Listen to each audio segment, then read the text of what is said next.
Can a non-human have an identity? You argue no. If you come to my side, the good side. It's also my side. My case has always been that devices have accounts. They don't have identities. Identities are reserved for people or representations of people. When I say representation of people, I think that an AI could be a representation of a person.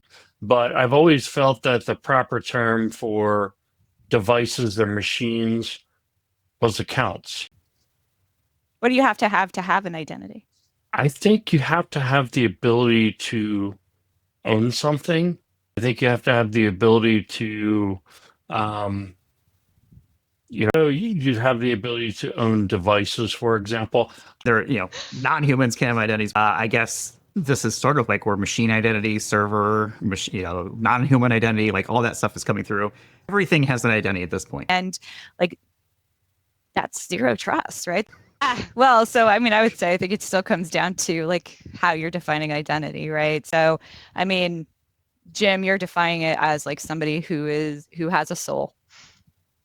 That's exactly what I was thinking of, like the existential question of like a soul. But I mean, I think you could also classify identity as like a set of characteristics, attributes, or proof that make an entity unique and recognizable, and hopefully trustworthy given the context, right? And in that definition, I would say certainly what we're trying to build is the capability of hardware to have those things so that we can do some level of validation of their trustworthiness.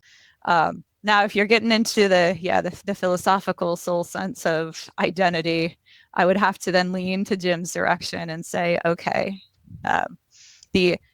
maybe it's the Webster definition of that identity is associated somewhere along the lines of like personality or something that makes you uniquely identifiable.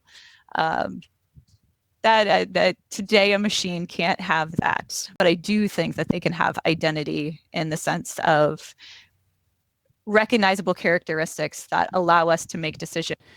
But I feel like, yes, a machine, a non-human can have an identity. We have MAC addresses. That's how you identify a device on a network, for example. There is a unique identifier associated with it. But the machine does have an identity because how else do you address it?